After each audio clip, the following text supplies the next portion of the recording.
Bharat berries ಅವ್ರ ಜೊತೆ ಸೇರ್ಕೊಂಡು ಟೋಟಲ್ 2000 ಪ್ಲಾಂಟೇಶನ್ ಮಾಡಿದ್ದೀನಿ. ಹೆಂಗೋ ಕಮರ್ಷಿಯಲ್ ಕ್ರಾಪು, ನನಗೇನು ದುಡ್ಡು ಹಾಕಿದ್ರೆ ದುಡ್ಡು ಬರಬೇಕು, ಬಟ್ ಅವರೇ ಇಲ್ಲಿ ನಿಂತು ಇಲ್ಲಿರೋ ಲೇಬರ್ಸ್ಗೆಲ್ಲ ಗೈಡ್ ಮಾಡಿ ಅವರೇ ಏನೇನು ಮಾಡಬೇಕೋ ಎಲ್ಲ ಮಾಡಿಸಿದ್ದಾರೆ. ಮಾರ್ಕೆಟಿಂಗ್ ಕೂಡ ನಮ್ಗೇನು ತೊಂದರೆ ಇಲ್ಲ, ಅವರೇ ಪರ್ಚೇಸ್ ಮಾಡ್ಕೊತಾರೆ. ಎಷ್ಟೇ ಕ್ರಾಪ್ ಬಂದ್ರೂ ಇನ್ನು 2000 ಎಕರೆ ಮಾಡಿದ್ರೂ ನಮಗೆ ಈ ಬೆರೀಸ್ ಸಾಕಾಗಲ್ಲ, ನಮ್ಗೆ ಇನ್ನೂ ಬೇಕು ಅಂತ ಇದ್ದಾರೆ. ಬಟ್ ಅಗ್ರಿಕಲ್ಚರ್ನ ಬಿಸ್ನೆಸ್ ಆಗಿ ಮಾಡಿ ಅಂತೀನಿ ಅಷ್ಟೇ. ಸುಮಾರು 30-40 ಎಕರೆವರೆಗೂ ನಾವು ಆಲ್ರೆಡಿ ಮಾಡಿದ್ದೇವೆ. ಬಿಸ್ನೆಸ್ ಮಾಡಿ ಏನಾದರೂ ಕಟ್ತೀನಿ ಅನ್ನೋದು ಮಾತ್ರ ಇದಕ್ಕೆ ಬರಬೇಕು. ಅಂಥವ್ರಿಗೆ ನಾವು ಸಪೋರ್ಟ್ ಮಾಡ್ತೀವಿ, ಎಂಡ್ ಟು ಎಂಡ್ ಸಪೋರ್ಟ್ ಮಾಡ್ತೀವಿ. ಒಳ್ಳೆ ಕ್ರಾಪ್ ತರಿಸಿ ನನ್ನ ಕಂಪ್ನಿಗೆ ನಾವೇ ತೊಗೊತೀವಿ. ₹1 ಚಾರ್ಜ್ ಮಾಡಲ್ಲ ಕನ್ಸಲ್ಟೇಷನ್ಗೆಲ್ಲ. So we are planning to go in a bigger way. ಸುಮಾರು ಡಿಸ್ಟ್ರಿಕ್ಟಲ್ಲಿ ಮಾಡಿದ್ವಿ. ಅಷ್ಟು ಚೆನ್ನಾಗಿ ಮೇಂಟೈನ್ ಮಾಡ್ತೀರಲ್ಲ ಅಷ್ಟು ನಿಮಗೆ ಇನ್ಕಮ್ ಬರುತ್ತೆ. ಇದಕ್ಕೆ ಬ್ಯಾಂಕ್ ಲೋನ್ ಸಮೇತ ಸಿಗುತ್ತೆ, ಸಬ್ಸಿಡಿ ಸಿಗುತ್ತೆ. ಜೀವನ ಚೇಂಜ್ ಮಾಡೋಕ್ಕೋಸ್ಕರ ಒಂದೇ ಒಂದು ಸಲ ಇದನ್ನು ಮಾಡಿ ನೋಡಲಿ, ಅವ್ರ ಲೈಫೇ ಚೇಂಜ್ ಆಗಿಬಿಡುತ್ತೆ. ಶೇರ್ ಹೋಲ್ಡರ್ ಆಗಬೇಕು ಅಂತ ಬಯಸ್ತಕ್ಕಂಥ ಯಾವುದೇ ಪರ್ಸನ್ ಆಗಿದ್ದರೂ ಸಹ ನಾವು ಅವ್ರಿಗೆ ವೆಲ್ಕಮ್ ಮಾಡ್ತೀವಿ. ನಮಸ್ಕಾರ ಎಲ್ರಿಗೂ. ನಾವು ಭಾರತ್ ಬೆರಿ ಫಾರ್ಮ್ಸ್ ಅಂತ ಹೇಳಿ ಬೆಂಗಳೂರು ಬೇಸ್ಡ್ ಕಂಪನಿ ಇದೆ. Actually farmer come business man ಅವ್ರನ್ನ ನಾವು ನಮ್ಮ ಕಂಪನಿ ಕಡೆಯಿಂದ ಇಂಟ್ರೊಡ್ಯೂಸ್ ಮಾಡಿಕೊಡ್ತೀವಿ. Is mister Lokesh, is from Kolar KGF. ಇವತ್ತು ಇವರು ಬ್ಲೂಬೆರಿ ಒಂದು ಬಿಸ್ನೆಸ್ನ, ಒಂದು ಇಂಡಸ್ಟ್ರಿನ ಈ ಭಾಗದಲ್ಲಿ ಮೊದಲನೇ ಬಾರಿಗೆ ಸ್ಟಾರ್ಟ್ ಮಾಡ್ತಿದ್ದಾರೆ. ಕೆಲವೊಂದು ವಿಚಾರಗಳನ್ನ ಅವ್ರು ನಿಮ್ಮ ಜೊತೆ ಹಂಚ್ಕೊಳ್ಳಿಕ್ಕೆ ಇಷ್ಟಪಡ್ತಿದ್ದಾರೆ. ನಾನೀಗ ಈ ಬ್ಲೂಬೆರಿ ಇದೊಂದು ಬಿಸ್ನೆಸ್ ಆಗಿ ಮಾಡೋಣ ಅಂತ ನಾನು ಎತ್ತಿದ್ದೀನಿ. ಆ್ಯಕ್ಚುಲಿ ದಿಸ್ ಫಾರ್ಮಿಂಗ್ ಡಿಪಾರ್ಟ್ಮೆಂಟ್ ಬರೋದು, ಬಟ್ ಇದನ್ನು ನಾನು ಬಿಸ್ನೆಸ್ ಮಾಡಿಲಾಗಿ ತೊಗೊಂಡು ಹೋಗಬೇಕು ಅಂತ ನಾನು ಇದನ್ನು ಚೂಸ್ ಮಾಡಿದ್ದೀನಿ. ಸರ್, ಇವಾಗ ನೀವು ಎಷ್ಟು ಎಕರೆಯಲ್ಲಿ ಮಾಡಿರೋದು? ಇದು ನಾನು 1 ಏಕರಲ್ಲಿ ಮಾಡಿದ್ದೀನಿ. ಟೋಟಲು 2000 ಪ್ಲಾಂಟೇಶನ್ ಮಾಡಿದ್ದೀನಿ. ಎಕ್ಸಾಕ್ಟಾಗಿ ನನಗೆ ಸ್ಪೇಸಿಂಗ್ ಎಲ್ಲ ಸೇರಿಸಿ ಕರೆಕ್ಟಾಗಿ 1 ಎಕರೆ ಸೂಟಬಲ್ ಆಗಿದೆ. ಸರ್, ನಿಮ್ಗೆ ಈ ಐಡಿಯಾ ಯಾಕೆ ಬಂತು ಈ ಬಿಸ್ನೆಸ್ನ ಚೂಸ್ ಮಾಡಬೇಕು? ಆ್ಯಕ್ಚುಲಿ ಮೇಡಮ್, ನಾನು ಒಂದು 6 ತಿಂಗಳಿಂದ ಇದ್ರ ಬಗ್ಗೆ ಒಂದು ರಿಸರ್ಚ್ ಮಾಡ್ತಾ ಇದ್ದೆ, ಒಂದು ಕೇಸ್ ಸ್ಟಡಿ ಥರ. ಆವಾಗ ನಾನು ಎಲ್ಲಿ ಬ್ಲೂಬೆರಿ ಅಂದರೆ ಬೆರಿ ಫಾರ್ಮ್ ಮಾಡಬೇಕು ಅಂತ, ಆ ಬ್ಲೂಬೆರಿನೋ ಅಥವಾ ರಸ್ಬೆರಿನೋ ಅಥವಾ ಬೇರೆ ಬೆರೀಸ್ ಅಂತ ನೋಡ್ತಾ ಇದ್ದೆ. ಬಟ್ ನಮ್ಮ ಇಂಡಿಯಾಲಿ ಸೂಟಬಲ್ ಆಗಿರೋದು ಏನೊಂದಂದರೆ ಈ ಬ್ಲೂಬೆರಿ ಸ್ವಲ್ಪ ಸೂಟಬಲ್ ಇರುತ್ತೆ. ಸೊ ಅದರಿಂದ ಈ ಬ್ಲೂಬೆರಿ ಪ್ಲಾಂಟೇಶನ್ ನಮ್ಗೆ ಎಲ್ಲಿ ಸಿಗುತ್ತೆ ಅಂತ ನಾನು ಯೂಟ್ಯೂಬಲ್ಲಿ ಹುಡುಕ್ತಾ ಇದ್ದೆ, ಮತ್ತು ಗೂಗಲಲ್ಲಿ ಸರ್ಚ್ ಮಾಡ್ತಾ ಇರೋವಾಗ ಭಾರತ್ ಬೆರಿ ಅನ್ನೋರ್ದು ಇಲ್ಲಿ ಇಂಡಿಯಾಲಿ ಅಂದರೆ ಎಸ್ಪೆಷಲಿ ನಮ್ಮ ಕರ್ನಾಟಕದಲ್ಲಿ ತುಂಬ ಸಪೋರ್ಟಿವ್ ಆಗಿದ್ದಾರೆ ಅಂತ ನಾನು ಅವ್ರಿಗೆ ಕಾಂಟ್ಯಾಕ್ಟ್ ಮಾಡಿದ್ದೆ. ಅವ್ರದ್ದು ಸರ್ವಿಸಸ್ ಎಲ್ಲ ಚೆನ್ನಾಗಿದೆ ಅಂತ. ಆಮೇಲೆ ಅವ್ರನ್ನ ಕಾಂಟ್ಯಾಕ್ಟ್ ಮಾಡಿದ್ಮೇಲೆ ಅವ್ರು ಸಾಯಿಲ್ ಟೆಸ್ಟು, ವಾಟರ್ ಟೆಸ್ಟ್ ಎಲ್ಲ ಕೇಳಿದರು. ಅದು ಕೇಳಿದ್ಮೇಲೆ ಎಲ್ಲ ಕೊಟ್ಟಿದ್ಮೇಲೆ ಅವರು ಒಂದ್ಸಲಿ ಆಯಿತು, ನೀವು ನಾನು ಕೊಟ್ಟಿರೋ ಜಾಗದಲ್ಲಿ ನೀವು ಹೋಗಿ ಒಂದ್ಸಲಿ ವಿಸಿಟ್ ಮಾಡಿ ಅಂದರು. ನಾವು ಹೋಗಿ ವಿಸಿಟ್ ಮಾಡಿದ್ವಿ. ನಮ್ಗೆ ತುಂಬ ಇಷ್ಟ ಆಯಿತು ಅವ್ರದ್ದು ಸರ್ವಿಸಸ್ ಅದೆಲ್ಲ. ಆಮೇಲೆ ಸರಿ ಮಾಡಿದರೆ ಇದೇ ಮಾಡಿಬಿಡೋಣ, ಹೆಂಗೋ ಕಮರ್ಷಿಯಲ್ ಕ್ರಾಪು, ನನಗೇನು ದುಡ್ಡು ಹಾಕಿದರೆ ದುಡ್ಡು ಬರಬೇಕು, ಕಮರ್ಷಿಯಲ್ ಮೆಂಟಾಲಿಟಿ ಇರಬೇಕು. ಅದರಿಂದ ನಾನು ದುಡ್ಡು ಹಾಕ್ತೀನಿ, ನನ್ನ ದುಡ್ಡು ಬರಬೇಕಂದ್ರೆ ಇದು ಒಂದೇ ಕ್ರಾಪ್ ಚೆನ್ನಾಗಿದೆ ಅಂತ ನಾನು ಇದನ್ನು ಚೂಸ್ ಮಾಡಿದ್ದೆ. ಎಷ್ಟು ದಿನದಲ್ಲಿ ಮುಗಿಸ್ಕೊಡ್ತಾ ಇದ್ದಾರೆ ಸರ್ ಪ್ರಾಜೆಕ್ಟು? ಒಂದು 4 ಡೇಸಲ್ಲೇ ಆಗೋಯ್ತು ನಮಗೆ ಇಲ್ಲಿ ಕೆಲಸ. 4 ಡೇಸಲ್ಲಿ ಸರ್ವಿಸ್ ಬಗ್ಗೆ ಏನು ಅನ್ಸುತ್ತೆ ಸರ್? ಸರ್ವಿಸ್ ಅಂದ್ರು ಏನು ಅವ್ರ ಬಗ್ಗೆ ಏನು ಹೇಳಂಗೆ ಇಲ್ಲ. ಕಾಂಪ್ಲಿಮೆಂಟ್ಸ್ 4 ಡೇಸಿಂದ ಅವ್ರು ನನ್ನ ಜೊತೆನೇ ಇದ್ದಾರೆ, ಇಲ್ಲೇ ಸ್ಪಾಟಲ್ಲೇ ಇದ್ದಾರೆ. ನನಗೆ ಏನೇನು ಬೇಕು, ನಾನಿಲ್ಲ ಆ್ಯಕ್ಚುಲಿ 2 ದಿವಸದಿಂದ ನಾನು ಇಲ್ಲಿ ಇರಲಿಲ್ಲ ಆನ್ ಸೈಟಲ್ಲಿ, ನಾನು ಬೇರೆ ಏನೋ ಕೆಲಸದಲ್ಲಿ ಹೋಗಿದ್ದೆ.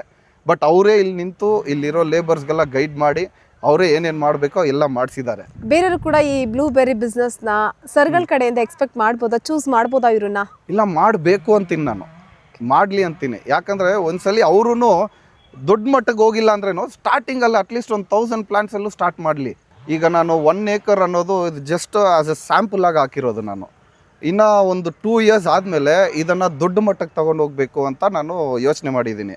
ಪ್ಲಸ್ಸು ಇದನ್ನು ನಾವು ಭಾರತ್ ಬೆರೀಸ್ ಅವ್ರ ಜೊತೆ ಸೇರಿಕೊಂಡು ನಾವು ಇಂಡಸ್ಟ್ರಿ ಥರ ಮಾಡಬೇಕಂತ. ಹಂಗಾದರೆ ಈಗ ಬ್ಲೂಬೆರೀಸ್ ಇದೆ, ಅದನ್ನೇ ಡ್ರೈಡ್ ಬೆರೀಸ್ ಮಾಡಿ ಆಮೇಲೆ ಇದ್ದು ಎಸೆನ್ಸ್ ತಗೊಳ್ಳೋ ಥರ, ಆ ಥರ ಒಂದು ಇಂಡಸ್ಟ್ರಿಯಾಗಿ ಮಾಡೋಣ ಅಂತ ಒಂದು ಪ್ಲ್ಯಾನ್ ಇದೆ ನಮ್ಮದು. ಪ್ಲಸ್ ಇನ್ನೊಂದು, ನಮಗೆ ಮಾರ್ಕೆಟಿಂಗ್ ಕೂಡ ನಮಗೇನು ತೊಂದರೆ ಇಲ್ಲ, ಅವರೇ ಪರ್ಚೇಸ್ ಮಾಡ್ಕೊತಾರೆ. ಎಷ್ಟೇ ಕ್ರಾಪ್ ಬಂದ್ರೂ ಅವ್ರು ಇನ್ನೂ ಸಾಕಾಗಲ್ಲ, ನೀವು ಇನ್ನೂ 2000 ಎಕರೆ ಮಾಡಿದ್ರೂ ನಮಗೆ ಈ ಬೆರೀಸ್ ಸಾಕಾಗಲ್ಲ, ನಮ್ಗೆ ಇನ್ನೂ ಬೇಕು ಅಂತ ಇದ್ದಾರೆ. ಸೊ ಅದರಿಂದ ಮಾರ್ಕೆಟ್ ಬಗ್ಗೆನೂ ಏನು ತೊಂದರೆ ಇಲ್ಲ ನನಗೆ. ಇನ್ನೂ ನಾನು ಎಕ್ಸ್ಪ್ಯಾನ್ಷನ್ ಮಾಡ್ಕೊಂಡು ಹೋಗ್ಬೋದು.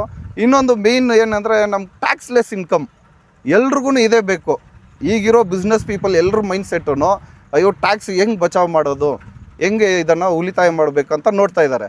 ಅದಕ್ಕೆ agriculture is a very good, but ಅಗ್ರಿಕಲ್ಚರ್ನ ಬಿಸ್ನೆಸ್ ಆಗಿ ಮಾಡಿ ಅಂತೀನಿ ಅಷ್ಟೇ. ನಾವು ಆಲ್ರೆಡಿ ಕರ್ನಾಟಕದಲ್ಲಿ ಸುಮಾರು ಕಡೆ ನಮ್ಮದೊಂದು ಭಾರತ್ ಬೆರೀಸ್ ಕಡೆಯಿಂದ ಭಾಳಷ್ಟು ಆರ್ಚರ್ಡ್ಗಳನ್ನ ನಾವು ಎಸ್ಟಾಬ್ಲಿಷ್ ಮಾಡಿದ್ದೇವೆ. ಸುಮಾರು 30-40 ಎಕರೆವರೆಗೂ ನಾವು ಆಲ್ರೆಡಿ ಮಾಡಿದ್ದೇವೆ. ಅಪ್ಕಮಿಂಗ್ ಬಂದು ಒಂದು 300 ಎಕರ್ಸ್ವರೆಗೂ ಇದೆ. ಸೊ ಒಟ್ಟಾರೆ ಈ ಒಂದು ವರ್ಷದಲ್ಲಿ ಒಂದು 250ರಿಂದ ಒಂದು 300 ಎಕರೆ ಆಗುವಷ್ಟು ನಾವೊಂದು ಬ್ಲೂಬೆರಿ ಇಂಡಸ್ಟ್ರಿನ ನಾವು ರೆಡಿ ಮಾಡ್ತಾ ಇದ್ದೀವಿ ಆ್ಯಕ್ಚುಲಿ. ಬ್ಲೂಬೆರಿ ಅಂದರೆ ಏನಪ್ಪ ಅಂದರೆ ಅದೊಂದು ಆಂಟಿ ಆಕ್ಸಿಡೆಂಟ್ ಇರ್ತಕ್ಕಂಥ ಒಂದು ಫ್ರೂಟ್. ಅದು ಭಾಳ ಒಳ್ಳೆ, ಅದರಲ್ಲಿ ಪ್ರೋಟೀನ್ ಇರ್ಬೋದು, ಫ್ಯಾಟ್ ಇರ್ಬೋದು, ಕೊಲೆಸ್ಟ್ರಾಲ್ ಇರ್ಬೋದು, ಎವ್ರಿಥಿಂಗ್ ಇಸ್ ಪರ್ಫೆಕ್ಟಾಗಿರುತ್ತೆ. ಅದನ್ನು ತಗೊಳ್ಳೋದ್ರಿಂದ ನಿಮಗೆ ಹಾರ್ಟಿಗೆ ಸಂಬಂಧಪಟ್ಟಂಥ ಕಾಯಿಲೆಗಳಾಗಿರ್ಬೋದು, ಕಣ್ಣಿಗೆ ಸಂಬಂಧಪಟ್ಟಂಥ ಕಾಯಿಲೆಗಳಾಗಿರ್ಬೋದು, ಪ್ರತಿಯೊಬ್ಬ ಮನುಷ್ಯ ಅಟ್ಲೀಸ್ಟ್ ಒಬ್ಬ ಮಗು ಚಿಕ್ಕದಾಗಿ ಒಂದೊಂದು ಹಿಡಿಯಷ್ಟು ನೀವು ತಿಂತಾ ಹೋದರೆ ಡೈಲಿ ಅವರಿಗೆ ಮೈಂಡ್ ಇದೆಯಲ್ಲ ತುಂಬ ಹೈಕ್ಯೂ ಜಾಸ್ತಿ ಆಗುತ್ತೆ. ಈ ಥರ ಹಲವಾರು ರೀತಿಯ ಹೆಲ್ತ್ ಬೆನಿಫಿಟ್ಸ್ ಇರತಕ್ಕಂಥ ಒಂದು ರಿಚ್ ಆಂಟಿ ಆಕ್ಸಿಡೆಂಟ್ ಫ್ರೂಟ್ ಅಂತಲೇ ಹೇಳ್ಬೋದು. ಇದನ್ನು ನಾವು ಸೂಪರ್ ಫ್ರೂಟ್ ಅಂತ ಹೇಳ್ತೀವಿ. ಸರ್, ಈಗ ಈ ಬ್ಲೂಬೆರಿನ ಪಾಟಲ್ಲೇ ಬೆಳಿಬೇಕಾ ಇಲ್ಲ ಮಣ್ಣಲ್ಲೂ ಬೆಳಿಬೋದಾ? ಆ್ಯಕ್ಚುಲಿ ಏನಪ್ಪ ಅಂತಂದರೆ ಈ ಒಂದು ಬ್ಲೂಬೆರಿ ಫಾರ್ಮಿಂಗ್ ಅಥವಾ ಮಾಡಬೇಕಂದಾಗ ಏನಾಗುತ್ತೆ, ಇದಕ್ಕೆ ಸೈಂಟಿಫಿಕ್ ಆಗಿ pH ಬಂದು ಮಣ್ಣಿಂದಾಗಿರ್ಬೋದು 5.5 ಒಳಗಡೆ ಇರಬೇಕಾಗುತ್ತೆ. ಅಂದರೆ 4.5ರಿಂದ 5.5 ಒಳಗಡೆ ಇರಬೇಕಾಗುತ್ತೆ. ಬಟ್ ಆದರೆ ನಮ್ಮ ಮೇಜರಾಗಿ ಇಂಡಿಯನ್ ಸಾಯಿಲ್ ಏನಿದೆ ಅದು ಆಲ್ಕಲೈನ್ ಇರುತ್ತೆ. ಅಂದರೆ 6.5ರಿಂದ 7.5, 8.5 ತನಕನೂ ಇರುತ್ತೆ. ಸೊ ಆ ಒಂದು ಸಾಯಿಲಲ್ಲಿ ನಾವು ಈ ಬ್ಲೂಬೆರಿನ ಮಾಡಲಿಕ್ಕೆ ಆಗೋದಿಲ್ಲ. ಮಾಡಬಹುದು ಯಾವಾಗ, ಹೇಗೆ ಅಂದರೆ ಕೆಲವೊಂದು ಅಮೆಂಡ್ಮೆಂಟ್ಸ್ ಮಾಡೋ ಮುಖಾಂತರ ಸೈಂಟಿಫಿಕ್ ಆಗಿ ಮಣ್ಣಿಗೆ ಸೇರಿಸಿ ಆ ಮಣ್ಣಲ್ಲಿರ್ತಕ್ಕಂಥ pHನ ಕಡಿಮೆ ಮಾಡಿ ನಂತರ ನಾವು ಬ್ಲೂಬೆರಿ ಇದನ್ನು ಮಾಡ್ಕೋಬೋದು. ಆದರೆ ಅದು ಅಷ್ಟು ಈಸಿಯಾಗಿ ಮೇಂಟೈನ್ ಮಾಡೋಕ್ಕೆ ಆಗಲ್ಲ. ಏನಂತಕ್ಕಂದರೆ ಟೆಕ್ನಿಕಲಾಗಿ ಸೌಂಡ್ ಪರ್ಸನ್ ಇರಬೇಕಾಗುತ್ತೆ. ಟೆಕ್ನಿಕಲಾಗಿ ಸೌಂಡ್ ಪರ್ಸನ್ ಇಲ್ಲ ಅಂತಂದಾಗ ಅದು ಅಷ್ಟು ಈಸಿಯಾಗಿ ಸಕ್ಸಸ್ ನಿಮಗೆ ಬರೋದಿಲ್ಲ. ಈ ಗ್ರೋ ಬ್ಯಾಗ್ ಅಂತ ಏನಿದೆಯಲ್ಲ, ಇದೇನಾಗುತ್ತೆ, ಇದಕ್ಕೆ ಯಾವ ರೀತಿ ಬೇಕೋ ಆ ರೀತಿ ನಾವು ಅದನ್ನು ರೆಡಿ ಮಾಡಿರ್ತೀವಿ. ಸೊ ಅದು ಈಸಿಯಾಗಿ ಐಡಿಯಲ್ಲಾಗಿ ಒಳ್ಳೆ ಕಂಡೀಷನಲ್ಲಿ ಅದು ಬೆಳೆಯುತ್ತೆ. ಸೊ ಅದನ್ನು ನಾವು ಕಂಟ್ರೋಲ್ ಮಾಡ್ಬೋದು. It's easily controllable actually. So ಈ ಬ್ಲೂಬೆರಿ ಅಂತ ಬೆಳವಣಿಗೆಗೆ ಬೇಕಾಗಿರ್ತಕ್ಕಂಥ ಉಷ್ಣಾಂಶ ಎಷ್ಟಿರಬೇಕಂದ್ರೆ 40 ಡಿಗ್ರಿ ಅಷ್ಟು ಇದ್ದರೂ ಕೂಡ ಇದು ಟಾಲ್ರೇಟ್ ಮಾಡುತ್ತೆ. ಕೆಲವೊಂದಷ್ಟು ವೆರೈಟೀಸ್ಗಳಿದೆ, ಅದು 40 ತನಕನೂ ಟಾಲ್ರೇಟ್ ಆಗುತ್ತೆ. ಎಬವ್ 40 ಬಂದಾಗ ಏನಾಗುತ್ತೆ, ಫಾರ್ ಎಕ್ಸಾಂಪಲ್ ನಿಮಗೆ ಫೆಬ್ರವರಿ ಎಂಡಿಂಗಿಂದ ಹಿಡಿದು ಜೂನ್ ಫಸ್ಟ್ ವೀಕ್ವರೆಗೂ ಸ್ವಲ್ಪ ಸನ್ನಿ ಅಂದರೆ ಬಿಸಿಲಿರುತ್ತೆ. ಆ ಟೈಮಲ್ಲಿ ನೀವೇನು ಮಾಡಬೇಕಂದ್ರೆ ಶೇಡ್ ನೆಟ್ ಹಾಕೋಬೇಕು. 50%, 70% ಹಾಕ್ಕೊಂಡು ಪ್ರೊಟೆಕ್ಟ್ ಮಾಡ್ಕೋಬೇಕು. Just only for 3 months. Sir, ಬ್ಲೂಬೆರಿಯಲ್ಲಿ ಎಷ್ಟು ವೆರೈಟಿಗಳಿದೆ ಸರ್? ಬ್ಲೂಬೆರಿನಲ್ಲಿ ನಿಮಗೆ ಮೋರ್ ದೆನ್ 500 ವೆರೈಟೀಸ್ ಇದೆ. ಬಟ್ ನಮ್ಮ ಕ್ಲೈಮೇಟ್ಗೆ ಎಷ್ಟು ಸೂಟಬಲ್ ಆಗುತ್ತೆ ಅಂತಕ್ಕಂಥ ನಾವು ಒಂದು 14 ವೆರೈಟಿಗಳನ್ನ ನಾವು ರಿಸರ್ಚ್ ಮಾಡಿದ್ದೇವೆ. ನಮ್ಮ ಇದರಲ್ಲಿ ಅದು R&D ಡಿಪಾರ್ಟ್ಮೆಂಟಲ್ಲಿ 14 ವೆರೈಟಿಗಳನ್ನ ಮಾಡಿದ್ದೇವೆ. ಇಲ್ಲಿ ಒಂದು 4-5 ವೆರೈಟಿಗಳನ್ನ ಇವರಿಗೆಲ್ಲ ಕೊಟ್ಟಿದ್ದೇವೆ. ಸರ್, ಇದಕ್ಕೆ ನೀರೆಲ್ಲ ಯಾವ ರೀತಿ ಕೊಡ್ತಾ ಇದ್ದೀರಾ? ಡ್ರಿಪ್ ಇರಿಗೇಷನ್ ಮುಖಾಂತರನೇ ಕೊಡಬೇಕಾಗುತ್ತೆ. ಯಾಕಂತಂದರೆ ವಾಲ್ಯೂಮ್ ಕಂಟ್ರೋಲ್ ಮಾಡಬೇಕಾಗುತ್ತೆ. ನ್ಯೂಟ್ರಿಷನಲ್ ಅದಕ್ಕೆ ಅದು ಏನೇನು ಬೇಕು, ಮ್ಯಾಕ್ರೋ ನ್ಯೂಟ್ರಿಷನ್ ಇರ್ಬೋದು, ಪ್ರತಿಯೊಂದು ಕೂಡ ಆನ್ ಟೈಮ್ಗೆ ನಾವು ಟೆಕ್ನಿಕಲಾಗಿ ಎಷ್ಟು ಬೇಕೋ ಅಷ್ಟು ಕೊಡಬೇಕಾಗುತ್ತೆ. ಆಲ್ರೆಡಿ ನಾವು ಕೆಲವೊಂದು ಕಡೆ ಬೆಳೆದಿರ್ತಕ್ಕಂಥ ಫ್ರೂಟ್ಗಳನ್ನ ಲ್ಯಾಬ್ ಕೂಡ ಕೊಟ್ಟಿದ್ದೀವಿ. ರಿಪೋರ್ಟ್ ಕೂಡ ಬಂದಿದೆ. ನಮ್ಮದು ಪ್ಯೂರ್ ಆರ್ಗ್ಯಾನಿಕ್ ಇರುತ್ತೆ. ಪ್ಲಸ್ ಕ್ವಾಲಿಟಿ ಬಂದು ಎಕ್ಸ್ಪೋರ್ಟ್ ಕ್ವಾಲಿಟಿ ಫ್ರೂಟ್ಸ್ ಬರುತ್ತೆ. ಸರ್, ಈಗ ಜಾಸ್ತಿ ಮಳೆ ಬಂತು ಅಂದರೆ ಇದು ಬೆಳೆಯೋಕ್ಕಾಗತ್ತಾ? ಆ್ಯಕ್ಚುಲಿ ಮಳೆ ಬಂದಷ್ಟು ಗಿಡಗಳ ಬೆಳವಣಿಗೆ ಡಬಲ್ ಆಗುತ್ತೆ. ಈ ಒಂದು ಗ್ರೋ ಬ್ಯಾಗ್ ಇಲ್ಲೇನು ಬೆಳಿತೀವಲ್ಲ, ಇದಕ್ಕೆ ಸಪ್ರೇಟಾಗಿ ಹೋಲ್ಸ್ ಇರುತ್ತೆ. ಎಷ್ಟೇ ಮಳೆ ಬಂದರೂ ಸಹ ಆ ಮಳೆ ನೀರಿನಲ್ಲಿ ನಿಂತ್ಕೊಳ್ಳೋದಿಲ್ಲ. ಅದು ಏನಾಗುತ್ತೆ, ಈಸಿಯಾಗಿ ಡ್ರೈನ್ ಆಗಿ ಹೋಗಿಬಿಡುತ್ತೆ. ಸೊ ಎಷ್ಟೇ ಮಳೆ ಬಂದರೂ ಗಿಡಗಳಿಗೆ ಭಾಳ ಒಳ್ಳೆಯದು, ಏನೂ ಪ್ರಾಬ್ಲಮ್ ಆಗಲ್ಲ. ಸರ್, ಇದು ಮಾರ್ಕೆಟಿಂಗ್ ಎಲ್ಲ ಯಾವ ರೀತಿ ಮಾಡೋದು? ಭಾಳ ಸಿಂಪಲ್ ಸರ್. ಏನು ಮಾಡ್ತೀವಿ ನಾವು, ಛೋಟಾ ಸೈಜ್ ಅಂದರೆ ಹೋಮ್ ಗಾರ್ಡನಿಂಗ್ ಇರ್ಬೋದು, ಟೆರೆಸ್ ಗಾರ್ಡನಿಂಗ್ ಇರ್ಬೋದು, ಅವರಿಗೆಲ್ಲ ನಾವು ಎಂಟರ್ಟೈನ್ ಮಾಡೋದಿಲ್ಲ. ಯಾಕಂದರೆ ಇದನ್ನು ಮಾಡ್ತಕ್ಕಂಥವ್ರು ಗಾರ್ಡನಿಸ್ಟ್ಗಳಾಗಿರಬಾರ್ದು, ಫಾರ್ಮರ್ಗಳಾಗಿರ್ಬಾರ್ದು. ಬಿಸ್ನೆಸ್ ಮಾಡಿ ಏನಾದರೂ ಕಟ್ತೀನಿ ಅನ್ನೋದು ಮಾತ್ರ ಇದಕ್ಕೆ ಬರಬೇಕು. ಅಂಥವ್ರಿಗೆ ನಾವು ಸಪೋರ್ಟ್ ಮಾಡ್ತೀವಿ, ಎಂಡ್ ಟು ಎಂಡ್ ಸಪೋರ್ಟ್ ಮಾಡ್ತೀವಿ. ನಮ್ಮದು ಒಂದು ಕಾನ್ಸೆಪ್ಟ್ ಇದೆ, ಲ್ಯಾಬ್ ಟು ಲ್ಯಾಂಡ್ ಅಂತ ಹೇಳ್ಬಿಟ್ಟು. ಆ ರೀತಿ ಅವ್ರಿಗೆ ಕಾನ್ಸೆಪ್ಟ್ ಪ್ರತಿಯೊಂದು ಸಪೋರ್ಟಿವ್ ಕೊಟ್ಟು ಒಳ್ಳೆ ಕ್ರಾಪ್ ತರಿಸಿ ನನ್ನ ಕಂಪ್ನಿಗೆ ನಾವೇ ತೊಗೊತೀವಿ. ಅವ್ರು ನಮ್ಗೆ ಎಂತಕ್ಕೆ ಕೊಡಬೇಕಂದ್ರೆ ನಾವು ಅವ್ರಿಗೆ ಫ್ರೀಯಾಗಿ ಕನ್ಸಲ್ಟೇಷನ್ ಕೊಡ್ತೀವಿ. ₹1 ಚಾರ್ಜ್ ಮಾಡಲ್ಲ ಕನ್ಸಲ್ಟೇಷನ್ಗೆಲ್ಲ.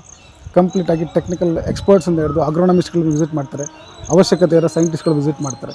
ಅಲ್ಲಿ ಏನೇ ಪ್ರಾಬ್ಲಮ್ಸ್ ಇದ್ರೂ ಕಂಪ್ಲೀಟಾಗಿ ಸಾಲ್ವ್ ಮಾಡಿ ಆ ಫ್ರೂಟ್ಸನ್ನ ನಾವು ತೊಗೊಂಡು ನಮ್ಮ ಬ್ರ್ಯಾಂಡಲ್ಲಿ ಮಾಡ್ಕೊತೀವಿ. ಸೊ ಅವ್ರಿಗೆ ಮಾರ್ಕೆಟಿಂಗ್ ಸಮಸ್ಯೆ ಇಲ್ಲ. ಈ ಗಿಡಗಳು ಚೆನ್ನಾಗಿ ನೀವು ನೋಡ್ಕೊಂಡ್ರೆ 40-50 ವರ್ಷ ತನಕ ಬರುತ್ತೆ.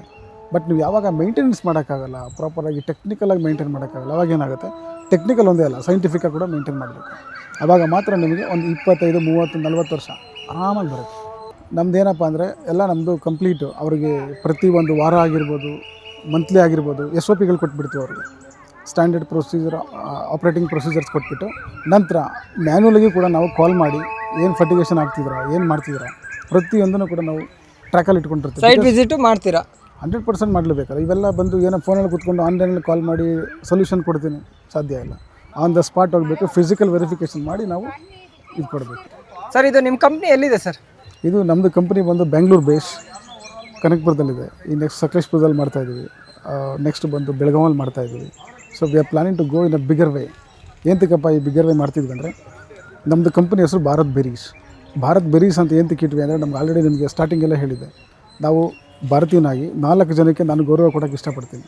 ಒಂದು ಮದರ್, 2ನೇದು ಮದರ್ಲ್ಯಾಂಡ್, 3ನೇದು ಫಾರ್ಮರ್, 4ನೇದು ಬಂದು ಸೋಲ್ಜರ್.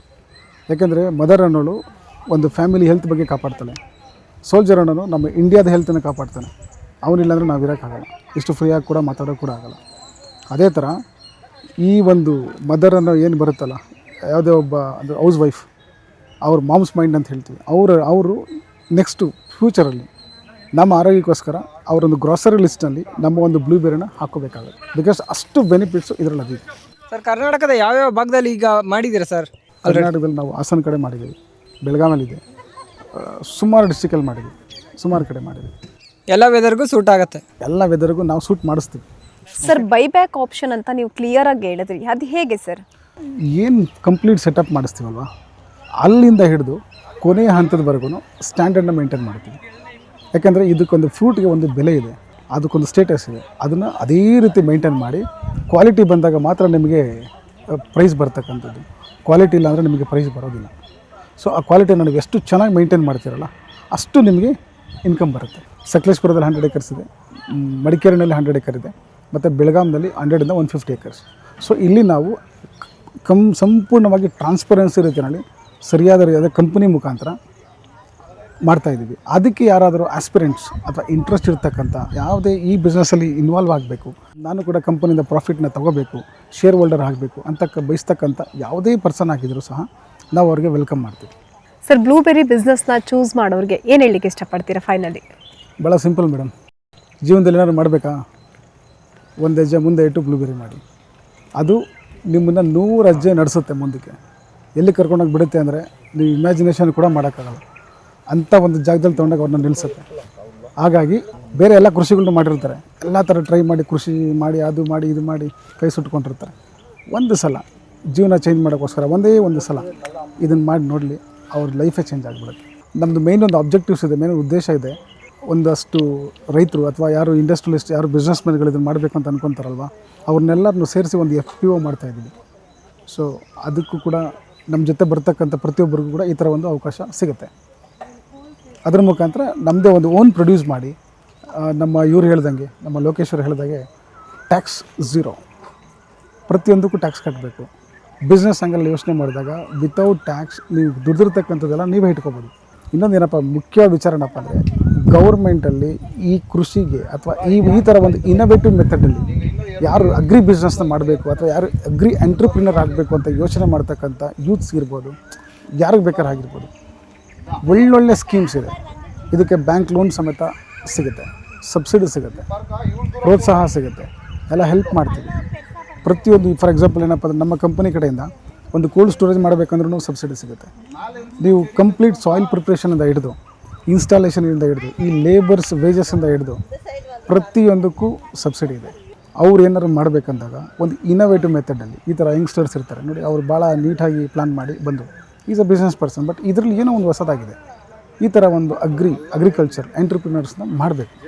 ಪ್ರತಿಯೊಬ್ಬರು ಒಬ್ಬೊಬ್ಬರು ಎಂಟ್ರಪ್ರಿನರ್ ಆಗಬೇಕು, ಪ್ರತಿಯೊಬ್ಬರು ಬಿಸ್ನೆಸ್ ಪರ್ಸನ್ ಆಗಬೇಕು, ಪ್ರತಿಯೊಬ್ಬರು ದೇಶಕ್ಕೋಸ್ಕರ ಟ್ಯಾಕ್ಸ್ನ ಕಟ್ಟಬೇಕು. ಆವಾಗ ತಾನೇ ನಮ್ಮ ತಲಾದಾಯ ಜಾಸ್ತಿ ಆದಷ್ಟು ದೇಶದ ಆದಾಯ ಜಾಸ್ತಿ ಆಗುತ್ತೆ. ದೇಶದ ಆದಾಯ ಜಾಸ್ತಿ ಆದಾಗ ಮಾತ್ರ ತನ್ನ GDP ಪ್ರತಿಯೊಂದು ಜಾಸ್ತಿ ಆಗುತ್ತೆ. ನಾವೇನು ಮಾಡೋದಿಲ್ಲ, ಬರೀ ಬೇರೆ ದೇಶಗಳಿಂದ ತರಿಸ್ಕೊಂಡು ತಿನ್ಕೊತೀವಿ ಅಂದರೆ ಅದೆಷ್ಟು ದಿನ ಸಾಧ್ಯ ಆಗಲ್ಲ.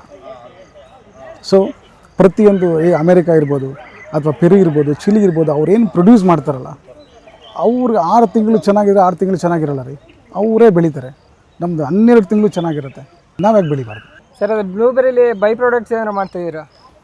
ನಮ್ಮ ಕಂಪನಿ ಮೇನ್ ಉದ್ದೇಶ ಏನಪ್ಪ ಅಂದರೆ, ಪ್ರೊಡಕ್ಷನ್ ಎಲ್ಲ ಬಂದ ನಂತರ ಇಂಡಸ್ಟ್ರಿ ಆ ಥರ ರೆಡಿ ಮಾಡಿ ಅದರಲ್ಲಿ ಏನು ಬೈ ಪ್ರಾಡಕ್ಟ್ಸ್ನ ಮಾಡಿ, ಏನು ಮೆಟ್ರೋ ಸಿಟಿಗಳಲ್ಲಿ ಏನೇನು ಸ್ಟೋರ್ಗಳಿದೆಯಲ್ಲ, ಮೆಕ್ಡೊನಾಲ್ಡ್ ಅದು ಇದು ಅಂದ್ಬಿಟ್ಟು, ಅದೇ ಥರ ಭಾರತ್ ಬೆರೀಸ್ ಅಂತಕ್ಕಂಥ ಒಂದು ಸ್ಟೋರ್ ಮೆಟ್ರೋ ಸಿಟಿನಲ್ಲಿ ನಾವು ಸ್ಥಾಪನೆ ಮಾಡ್ತೀವಿ.